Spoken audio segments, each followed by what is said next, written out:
It costs 5 to 6 times more to acquire a new customer than to sell to an existing one. Yet, most brands spend 90% of their budget on acquisition. Existing customers are also 50% more likely to try new products and spend about 31% more than new customers. In this video, I'm going to share 7 tips to increase your customer lifetime value. And tip number 4 is dead simple, but 95% of brands are not doing it. Now, I'm going to start with email because that's what our agency does. We help 7- and 8-figure D2C brands generate more revenue and profit through email. And after auditing hundreds of brands, most brands don't give much thought into who they're actually sending to and why. Oftentimes, it's just like a blanket newsletter blast that goes to anyone and everyone, and it doesn't really consider where people are at in their customer journey and what they actually want to see. Personalization is a great way to increase customer engagement, decrease attrition, and ultimately increase customer lifetime value. And no, it's not just, hey, bracket, bracket, first name, bracket, bracket. Personalization means being more thoughtful about your retention systems. And it means thinking about the content that people are actually going to care about and that's actually relevant to them. Simply put, it's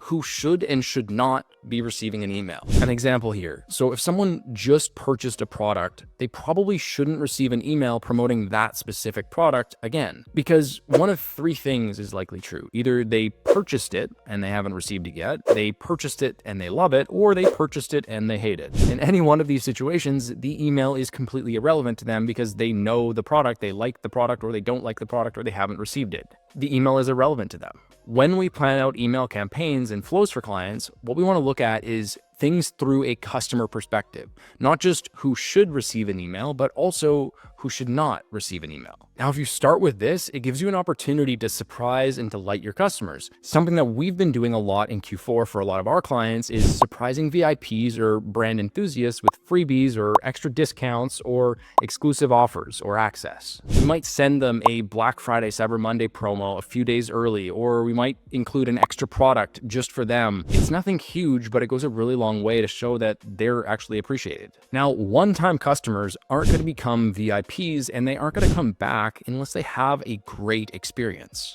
This is where the post-purchase experience is so important, but it's more than just thanking people. It's getting people fired up. It's getting them excited. It's getting them hyped up and make them feel like they've made the right decision in doling out their hard-earned cash for you and your brand. Thanking people is part of it, but sharing some social proof, sharing some PR, sharing what others are saying or how other people are using your product or what they've said about it can go a really long way. But beyond that, your main objective is to make sure that people actually achieve their desired result. That means if you have a supplement, make sure that you provide them with how to get the most out of it. If you sell soup, give them some of your favorite ways to enjoy the soup, maybe some recipes or like what it goes well with or how to pair it. If you sell skincare, give them instructions on how to get the best results possible so that they're to be like, they will never ever think about another skincare brand. This is your opportunity. It's your opportunity to be proactive and to show customers you actually give a shit. You can answer some FAQs here, some how-tos, and just address questions before people even have those questions. And being intentional here is absolutely key, but take some time, think about what questions and what things would be really helpful for a customer after they purchased from your brand. If you literally just do these 3 things, you will do more than most brands are doing, and that alone will help a ton.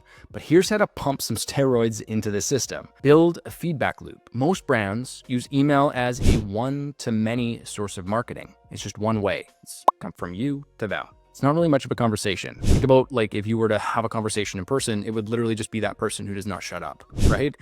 But what better way to learn about your customers, learn about their wants, their desires, about what they want to see than just actually asking them? Now, here's a few use cases that you can use for this. If a customer made it to checkout but didn't purchase even after an incentive, ask them why they didn't purchase. If a customer comes back 2 or 3 times and purchases, thank them and ask them what keeps them coming back. If a customer purchased your product once but hasn't purchased in a while, ask them what's up. Did you need to make some changes to the product? Is there a website issue? What's going on? Thinking about launching a new product? What better way to determine what product to launch than to ask the people who are actually going to buy it, right? It can be as simple simple as just one single email, or you can build out entire systems using third-party integrations and third-party questionnaires and quizzes and that type of thing as well. But hey, if you're just starting off, literally just use email. Okay, so the final way to improve LTV is one that's been used for a very long time in brick and mortar, but so many e-com brands don't use it at all. If you fly using United Airlines, or if you buy a coffee from Starbucks, or if you stay at a Fairmont hotel, they all have loyalty programs. So customers can collect points, they can save them up, and then they can use those points